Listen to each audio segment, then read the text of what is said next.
First this morning, the NHS, it's making headlines everywhere, not in a good way. The Royal College of Nursing has said that conditions in the NHS are the worst they have ever experienced. And in a letter to the Prime Minister, 50 leading doctors have warned the Prime Minister that lives are being put at risk due to mounting pressures. Charities working with elderly people said long-term solutions were needed, with a similar call from a group of Conservative, Labour and Lib Dem MPs this morning. So how bad are things this winter in the NHS in England, and what's causing the problems? Here's Joko. Yes, much of the focus has been on England's A&E departments, with hospitals struggling to meet the target that they treat or discharge 95% of patients within 4 hours. Since the start of December, hospitals have seen only 82.3% of patients within this time. That's the worst performance since the target was introduced in 2004. Over the last decade, there's been a substantial increase in the number of patients turning up at A&E. In 2015-16, 5 million more people passed through the doors compared to 10 years ago. Now, most of the increase in attendance has been at minor injuries departments. And this week, Health Secretary Jeremy Hunt reiterated statistics that show a third of people attending A&E are only in need of advice. A shortage of GP appointments and problems with the NHS 111 advice line could be contributing to the increase in the number of people turning up at A&E. But more fundamentally, the size of the UK population has grown, partly because of immigration, but also because people are living longer. The number of people aged 90 plus has almost tripled since the early 1980s.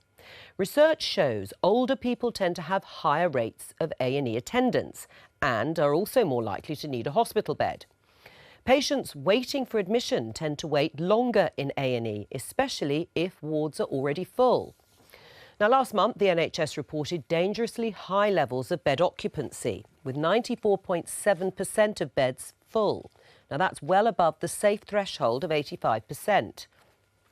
Local councils and charities have said a lack of investment in social care means many older people are stuck in hospital, unable to be discharged.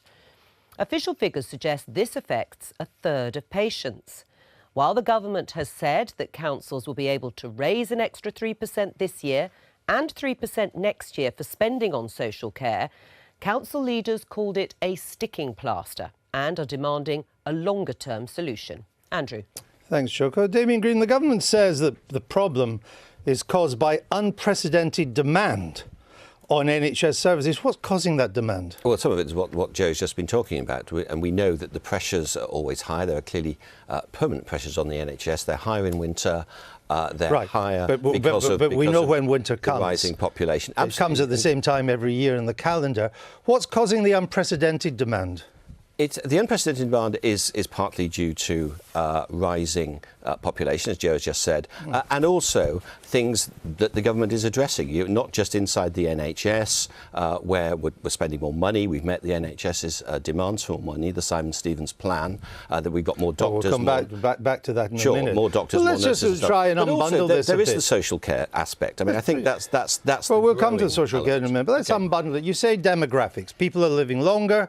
That puts greater pressure. People tend to use healthcare in their later years. You fail to control migration. Quite a lot of migrants come to this country. They haven't got doctors. A&E is often their first port of call. Most migrants come actually younger working people. So it's important but even young people get ill. Yeah.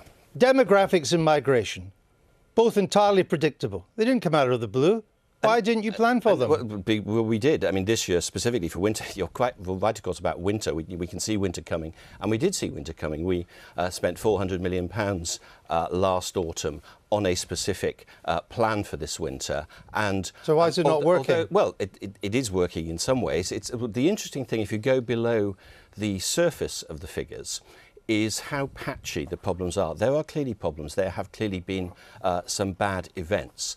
But actually, you find they are concentrated in a relatively small number of areas. So it's clearly not a straightforward NHS problem. It's a problem in 19 specific hospitals. Some of the unprecedented demand is caused by things that have been in the pipeline for years, that we're entirely able to anticipate. And you say it's working. Yet in 1 week this month already, 3 times the number of people have had to wait for more than 12 hours on a trolley than in the whole of January last year. 3 times the number, 12 hours on a trolley in 1 week. How is that working? Well, we could swap statistics. As it happens, that's a human story, not a statistic. Yeah, absolutely. But bed occupancy, Joe mentioned the bed occupancy figures. It was actually lower at Christmas this year than it was at Christmas last year. But absolutely, bed blocking is up 25% in 2 years. That's the OECD statistic. It is 3 times bigger than other countries, 3 times bigger than Denmark, twice as big as Norway. It's a real problem, and it's caused, I would suggest, because you, in your funding formula, you slash social care to councils. Well, actually, we're increasing social care funding, both at the national level. I'm sorry, Minister, that's just not true. The better you care are fund increasing it after you cut it. You cut local government funding by 37%, and the result is that social care funding has been cut by 25%. I mean, the figures are quite dramatic on this. The number of days that people have to wait for a care home is up 224%.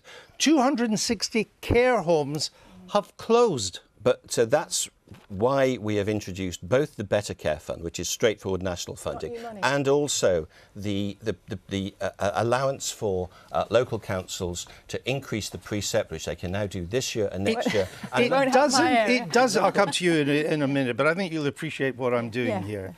And that is trying to hold the government to account. You are increasing some money now, but after you've slashed it, and the increases will no way compensate for the slashing of this. The amount of people who cannot get back out of hospital and into social care is just growing and growing. The Royal College of Physicians, paralysed by spiralling demand going on. You have shut daycare centres, or local councils have, for the elderly and disabled. 260 daycare closed. An elderly woman died after 35 hours on a trolley in Britain in 2016, in the 5th richest country in the world. She died after 35 hours on a trolley, and your government has spent 5 million on the Ethiopian Spice Girls. How does that work? Well, which we've now stopped spending. I'm happy to defend the aid budget generally. I think helping poor people, helping children survive, 35 hours on a trolley. Absolutely, that's not acceptable. Nobody thinks that's acceptable. We've got to stop that. But the point about the social care funding is, again, there are parts of the country where there's not bed blocking. That there are. Of course, there are always parts. No, but there are significant parts. The idea that there is a sort of uniform national problem is simply not the case. And I don't need to be remotely partisan about this to pick 2 areas where there isn't a problem with the bed blocking of social care that you're talking about. One is Rutland, which is a pretty Tory area. One is Barnsley, which is as Labour area as you can get. There are local authorities that are coping along with their NHS trust, just as some trusts are coping better than others. So of course, but you would always get that. The overall picture is the one that we're concerned. Let me bring Labour in here. There's clearly a major problem. Yes. But money doesn't grow on trees. Though it's clear that social care and the NHS do need some more money, I would suggest. Where would you get it from?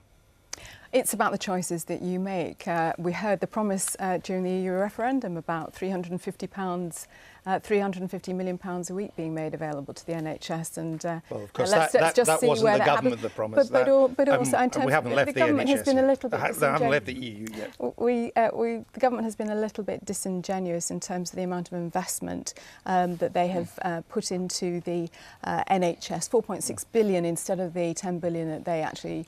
That's the quoted. Select Health Select Committee figure. Absolutely. And you're absolutely right about social care funding as well. 4.6 million cuts since 2010. In my own area of Oldham, what used to be a quarter of the budget and social care is now 3/4. I mean, these are the real issues, and the precept won't go anywhere near addressing that problem. Shall we let's put that to the Minister. You have cut social care budgets because of your huge 37% cuts to local authorities. That's resulted in a 25% cut in social care. And you're in the process of increasing NHS spending in real terms by a lot less than the 10 billion. It's not that. If you look at the 2014-15 figure, the NHS budget was about 99 billion. By 2020-21, it will be about 120 billion. It will have gone up 21 billion in nominal terms, which is about 10 billion in real terms. So those are the facts. Well, I'll come back to that, but what do you say to that? Well, I say again, we're back to the situation in the 1990s, where we were well below the EU average in terms of percentage spend. It's just over 7% now, and we had brought it up to over 9%. And well, it's 9.8%. Well, that is in total, not government spending. No, that's total. No, I understand that, but all the figures, spending. the OECD figures are comparisons. It's still less. France is 11, Germany is 11, Switzerland's 11.5, Sweden is 11. We don't spend, and that's private and public. And we have a growing population. Exactly. And for the first time, well, few European countries are growing as fast as we are per capita. I mean, we are on track to overtake Germany's population by about 2045. And the consequence of that, from the point Joko makes, is that per capita spending on health is now falling under your government. But what's important is the outcomes, is how you spend the money. It's the same point I'm making about and we're failing on that as well. Well, no, we're not. I mean, one of the things you mentioned quite reasonably was the 4-hour target.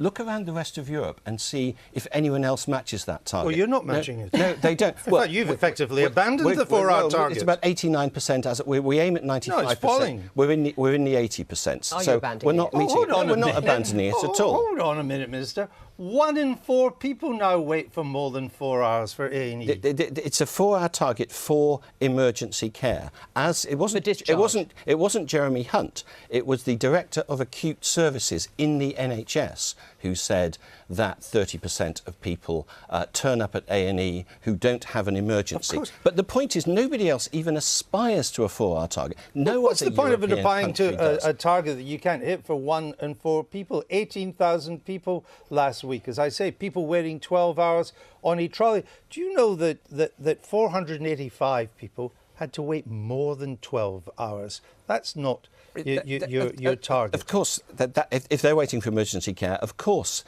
that's not good enough. We know that. But we aim at 95%. We're in the high 80s. We want to get back to 95%. But the point I'm making is you're saying that somehow we are worse than other comparable European countries. Mm-hmm. Other comparable European countries don't aspire to do what the NHS does. No, but they have much better health outcomes. Their cancer recovery rates are far higher. Their rates, if you have a heart attack, are far higher. And almost every measure of output, Germany, France, the Scandinavian countries are better than we are, and we're around Slovenia and the Czech Republic. But we are addressing those specifics. You know, the cancer fund. The cancer fund is getting better. Stroke services are getting better. So we are addressing those specific issues which have been there for decades in the NHS. Cuts in mental health, cuts in public health. I mean, it goes on. We're spending more money on mental health. We will obviously come back to the subject, but for the moment we better leave it there. Huge issue.